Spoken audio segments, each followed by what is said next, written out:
장애인 문화복지신문 415호 제14면 기사입니다. 김경일 파주시장, 새해에도 오직 민생을 위한 첫걸음. 파주시는 새해를 맞아 22일부터 31일까지 광탄면을 시작으로 2024년 시정 운영계획 설명회를 겸한 읍면동 이동시장실을 진행한다. 이번 이동시장실 행사에서는 김경일 시장이 먼저 2024년 시정 운영 목표와 세부 계획에 대해 보고한 후 이에 대한 주민들의 의견을 청취하고 토론하는 시간으로 이어갈 계획이다. 별도로 읍면동 현안 사항에 대한 질의응답 시간도 예정돼 있다. 이번 행사는 2024년 들어 처음으로 개최하는 읍면동 시장실인 만큼 올해 파주시의 중점 정책 사업인 오직 민생 프로젝트가 핵심 화두로 오를 것으로 예상된다. 물가, 일자리, 지역상권 활성화, 소상공인 지원, 농축산인 지원 등 5대 민생 현안과 관련해 지역 주민들이 느끼는 어려움이 무엇이며 어떤 해결책이 요구되는지 생생한 목소리가 시 관계자들에게 직접 전해지는 값진 기회가 될 것으로 기대된다. 김경일 시장은 갑진년 새해에 각 읍면동 주민들과 소통하는 자리를 만들어 오직 민생만 생각하겠다라며 정성을 다하면 쇠와 돌도 뚫을 수 있다는 금석위계를 마음속에 새기고 세계적 경기 불안 속 저성장에 따른 어려움이 시민들의 삶을 힘들게 할수록 더욱 열심히 노력하여 시민을 위한 보다 세심한 행정을 펼치겠다라고 밝혔다. 20개 읍면동 순회 일정은 22일 광탄면, 법원읍 23일 교화동, 운정5동, 운정1동 24일 금촌2동, 운정4동 25일 장단면, 문산읍, 파주읍 26일 단연면, 월롱면, 금촌 3동 29일 적성면, 파평면 30일 운정 2동, 금촌 1동, 조리읍 31일 운정 3동, 운정 6동 순으로 진행한다.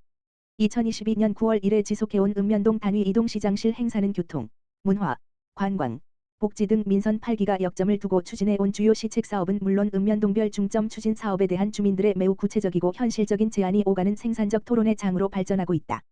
시는 시민과의 소통 현장에서 제시된 의견들을 현장 밀착형 정책 개발에 적극 반영함으로써 시정 만족도를 한층 높여나갈 계획이다.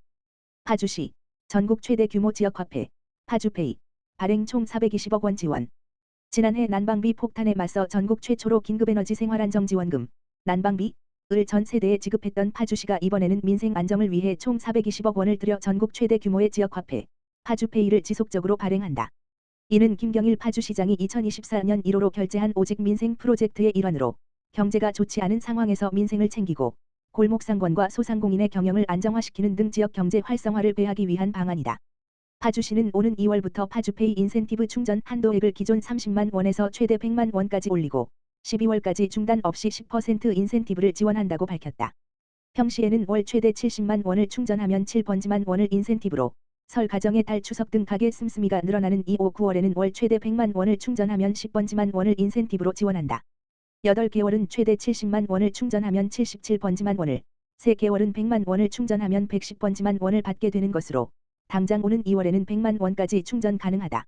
전국적으로 지역화폐 사업을 중단했거나 인센티브율을 낮추거나 또는 확보된 예산을 소진할 경우 사업을 중단하는 지자체가 늘어나고 있는 상황에서 파주시는 오히려 인센티브 10%를 유지하며 지역화폐 충전 한도액을 대폭 상향, 예산을 확보해 중단 없이 지원할 예정이다. 이는 파주시 내에서만 쓸 수 있는 파주페이가 시민들의 가계 부담을 덜어주고 소상공인과 골목상권의 매출에 기여하는 등 지역경제 활성화에 큰 몫을 하고 있기 때문이다. 특히 지난해 긴급에너지 생활안정지원금과 초등학교 입학 축하금 등을 파주페이로 지급해 사용자가 늘어났고 음식점, 카페, 학원 등 1만 5천여 개의 가맹점이 안정적으로 운영되는 등 파주페이 사용이 일상화되어 충전 한도액을 올려달라는 요구가 꾸준히 제기되어 왔다. 실제로 지난 1월 11일 골목상권 소상공인 이동시장실에 참석한 소상공인들은 지역 경제 활성화 방안으로 파주페이 인센티브 확대 발행을 요구한 바 있으며 파주시가 2년 연속 유지하고 있는 파주페이 상시 10% 인센티브 지급은 2023년 파주시민이 뽑은 파주시 열대 뉴스 2위에 선정되는 등 실효성 높은 민생경제 안정 우수 정책으로 긍정적인 반응을 얻어왔다. 이에 시는 고물가, 고환율, 고금리가 장기화되면서 경제적 어려움을 겪고 있는 시민과 소상공인 등을 위해 이미 상용화되어 있는 파주페이의 인센티브 충전 한도액을 늘렸다. 이를 위해 2024년 파주페이 발행과 관련하여 경기도 내 상위 사업비를 편성한 바 있는 파주시는 확대 발행을 위해 이후 추가로 예산을 편성, 전국 최대의 사업비를 세워 12월까지 지속적으로 인센티브를 지급할 예정이다.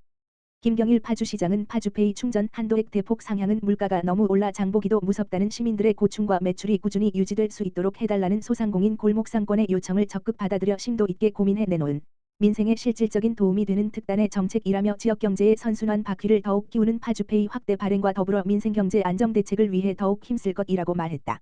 한편 파주페이는 본인 명의의 은행 계좌를 가지고 있는 만 14세 이상이면 누구나 신청 가능하며 파주시 내 전통시장, 학원, 음식점 등에서 사용할 수 있다.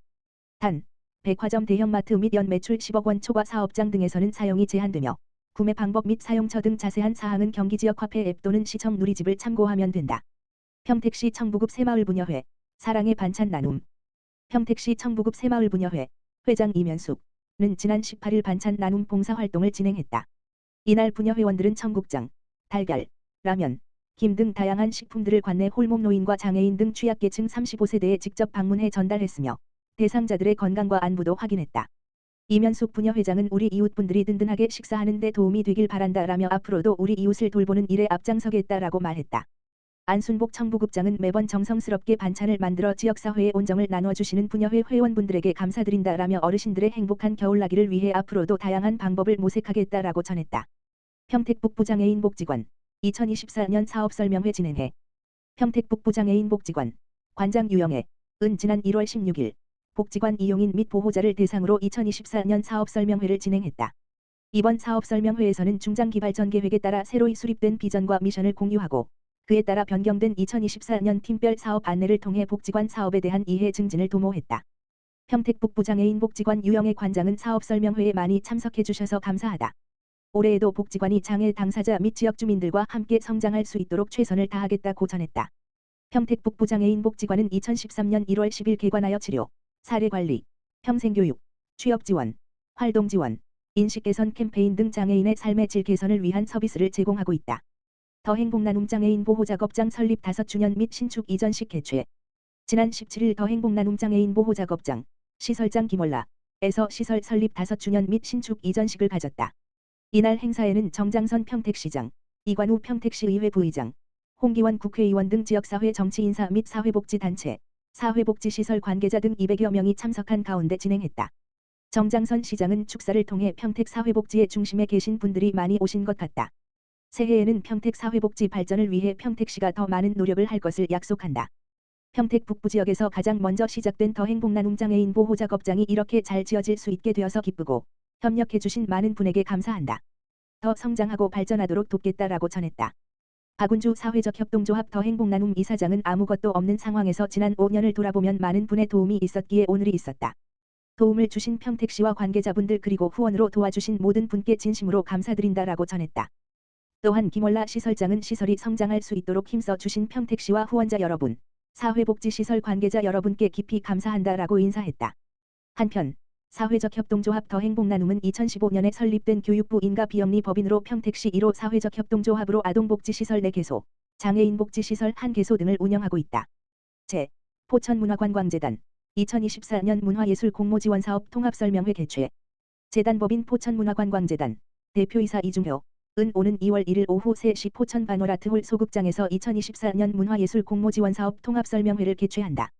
이번 통합설명회는 2024년에 추진하는 문화예술 공모지원 사업을 소개하고 지역 예술인들의 참여를 독려하기 위해 마련됐다. 통합설명회에서는 전반적인 사업을 소개하고 사업별 세부 내용을 설명할 예정이다. 질의응답이 시간도 함께 마련해 신청 자격 등 사업에 대한 이해도를 높일 예정이다. 올해 추진하는 문화예술 공모지원 사업은 총 3개 사업으로 예산은 2억 3,500만 원 규모다. 사업은 포천에 도착한 당신의 예술, 이하 포토당, 경기예술지원사업 포천 모든예술 30일 장애인 문화예술진흥사업 등이다. 포도당은 지역예술인의 지속적이고 자생적인 창작활동 기반을 마련하고 시민에게 문화예술 향유의 기회를 증진하기 위해 2021년부터 꾸준히 추진돼 온 사업으로 전문예술, 청년예술, 생활문화, 문화예술 교육 프로그램 운영 등 총 4개 분야를 지원한다. 포천 모든예술 30일, 경기예술지원 사업은 지역 문화예술의 활성화를 위해 포천시에서 사업을 수행할 수 있는 경기도 예술인, 단체, 을 대상으로 지역 연계 프로젝트 기초예술활동 등 2개 분야를 지원하는 사업이다. 장애인 문화예술진흥 사업은 장애인 예술단체의 창작활동을 촉진하고 문화 향유의 기회를 확대하기 위한 사업이다. 장애인 비장애인 문화예술 협업 장애인 문화예술 발표 및 향유 등 2개 분야를 지원한다. 2024년 문화예술 공모지원사업 통합설명회는 포천시에서 문화예술활동을 하고 있는 누구나 사전 신청을 통해 참석할 수 있다. 설명회 신청은 포천문화관광재단 홈페이지 www.pkpec.or.kr 공지사항에 게시된 공고문 하단 링크를 통해 오는 31일까지 온라인으로 접수하면 된다. 한편 문화예술 공모지원 사업에 대한 자세한 내용은 포천문화관광재단 홈페이지 www.pkpec.or.kr 공고를 참조하거나 포천문화관광재단 문화정책사업팀 지역번호 031-535-6934으로 문의하면 된다.